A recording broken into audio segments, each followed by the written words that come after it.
오늘 우리가 보고 있는 말씀은 이사야서 12장 말씀입니다. 오늘 본문의 이야기는 하나님께서 당신의 백성 이스라엘을 반드시 구원할 것이다 라는 그 약속 앞에서 감사하는 이야기를 시적으로 표현한 부분이지요. 특히 3절에 보면 우물의 비유를 하고 있습니다. 제가 한번 읽어볼게요. 그러므로 너희가 기쁨으로 구원의 우물들에서 물을 기르리로다. 성경을 읽다 보면 우물에 대한 이야기가 나오면 항상 구약 시대 때는 어떤 이야기가 같이 따라 나오느냐, 싸움과 다툼의 이야기가 같이 나오죠. 왜냐하면 이스라엘 땅 자체가 굉장히 물 부족 국가입니다. 척박한 땅입니다. 그야말로 광야지대입니다. 그러다 보니까 이스라엘은 이 물이 부족하다 보니까 어떻게든 찾아가지고 물을 파는데, 그것도 적당한 깊이로 파는 게 아니라 우리나라의 한 2배 정도 깊이를 파야지 겨우 나올 거예요. 그래서 힘들게 팠는데 물이 나왔어요. 그러면 얼마나 기쁘고 감사한 일입니까? 그러면 주변에는 또 파도 안 나와요. 그러면 주변 부족이 전쟁을 치러가지고 싸워가지고 빼앗겠죠, 그죠?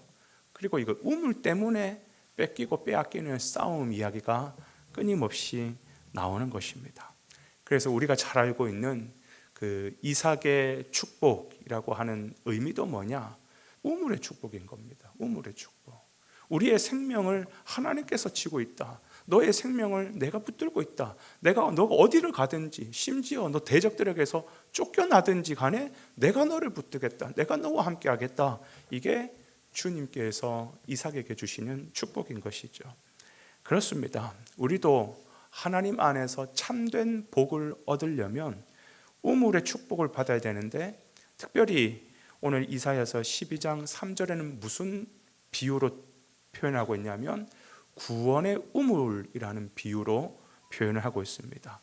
그렇습니다. 그래서 우리가 참된 복을 받으려면 하나님으로부터 구원의 우물을 길러야 하는 것이죠. 그러면 구원의 우물은 우리에게 무엇을 만족해 하게 해주나? 첫 번째는 우리 인생의 갈증을 해결해 줍니다. 여러분, 우리는 다 육신을 가지고 있는 존재예요. 육신으로 되어 있다는 것은 뭐냐면 육신은 반드시 외부로부터 무언가의 공급이 있어야만 생존할 수 있고 살아갈 수 있게 됩니다. 그러니까 육신이 존재한다는 것은 당연히 먹어야 되고요, 마셔야 되고요, 입어야 되고요, 외부로부터 보호를 해야 되고요. 그 모든 것이 갖춰져야 겨우 유지가 되는 것이 이게 육신인 것입니다. 그렇기 때문에 우리 모두는 단 한 사람도 빠짐없이 우리 모두는 육신을 가지고 있기 때문에 어쩔 수 없이 이 육신의 목마름이 다 있는 것이죠. 그러나 주님께서는 우리에게 분명히 말씀하십니다. 내 사랑하는 자들아, 걱정하지 마라. 내게 일용할 양식을 공급할 거라는 것입니다. 그래서 하나님은 우리에게 우리의 필요를 아시는 분이기 때문에 우리의 육신의 필요를 채워주시는 분이 누구냐? 하나님이시라는 겁니다. 그래서 하나님을 의지하고 우리가 그 우물물을 길러러 갈 때 이삭처럼 샘이 터지게 해주신다는 것이죠. 그런데 세상 사람들은 하나님을 의지하고 우물을 파는 것이 아니라 자기의 힘을 의지하여서 다 우물을 파죠. 자기 목마름을 해결하기 위해 자기의 힘으로 세상에서 미친 듯이 우물을 팝니다. 예레미야에서는 분명히 얘기하죠. 그건 전부 다 터진 웅덩이다라는 거예요. 그거 아무리 채워도 다 새고 많은 터진 웅덩이와 같다라는 것이에요. 하나님이 아니라 내 힘으로 세상을 탐닉하고 내 필요를 채우고 세상에 미친 듯이 끌려가다 보면 세상이 주는 것은 바닷물과 같기에 처음에는 만족하는 것처럼 보이지만 돌아서면 공허하고, 처음에는 요만큼 가지고 만족했는데 이제는 요만큼 갖고 안 되고 더 많은 게 필요하고 더 많은 게 하다가 결국 세상의 것에 다 중독되어 버리고 우리의 영혼 피폐해지고 죽는 것이죠. 사랑하는 여러분, 우리의 인생사 역시 누구로부터 공급을 받아야, 누가 우리에게 채워주시고 열어주셔야 그 삶이 육신이 온전히 보존할 수 있느냐? 하나님의 공급에서 오는 것을 채워야 된다는 것입니다. 그런가 하면 두 번째, 구원의 우물에서 우리는 무엇을 기를 수 있느냐? 생명의 근원을 발견하고 영원한 생명을 얻게 된다라는 것입니다.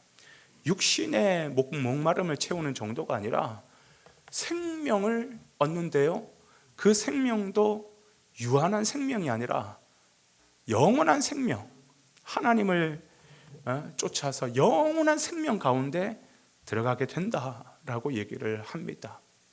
여러분 잘 아시는 요한복음 4장에 보면 예수님이 수가성을 지나가시면서 수가성 여인, 즉 사마리아 여인을 만나 주시죠.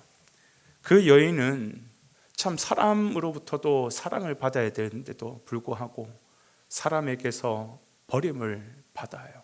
남편이 5명이 있다라는 말은 뭐냐 하면 이 여자가 굉장히 음란한 여자라는 말이 아니라 그때 당시는 여자가 남자를 선택하고 그런 권한조차도 없는 시대입니다.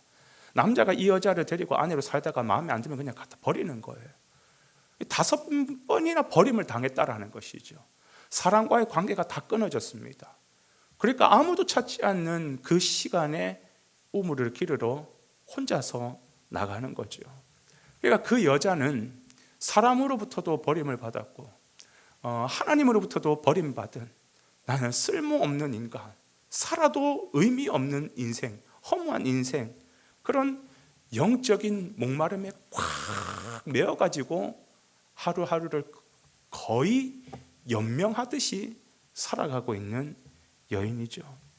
이런 영적인 목마름 가운데 살아가고 있는 그 여인에게 주님은 찾아가셔서 만나주시고 교제하시고, 그러면서 물 좀 주시오 하는 그 물 이야기로 시작을 해서 마지막에는 무슨 이야기로 넘어갑니까? 영원히 목마르지 않는 생수의 이야기로 넘어가게 되죠. 그러면서 당신이 누구신지를 그 여인에게 나타내십니다. 내가 바로 그 생수라는 거예요. 내가 생수.